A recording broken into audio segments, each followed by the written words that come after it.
Well, first off, welcome to the age of digital marketing, and that's what we're seeing is any sort of keywords, or as we call it, SEO or search engine optimization, being able to capitalize off popularly entered or searched terms helps those trying to promote their own brands and products. But to your question, right now we're still in the same position as we were. People are making claims. There are individuals saying, "I think I saw him. I believe I saw him," and it's very possible. I don't believe he's dead. I think he's out there.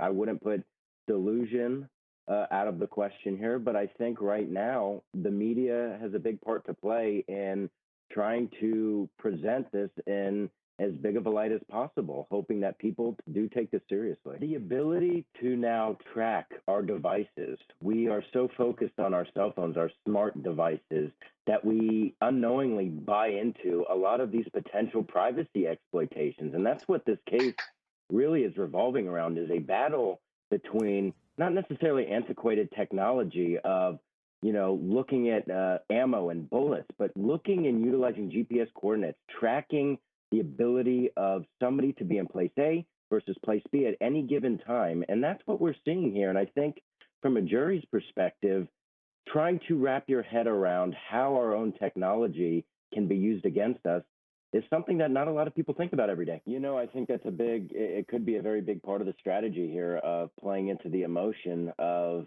portraying the defendant here as a victim rather than an aggressor. And, to my understanding, there was some sort of rustle or tirade that led to him losing his eye. So I think the key here for the defense is to really play into the emotion of portraying, the defendant here as a victim. Yeah.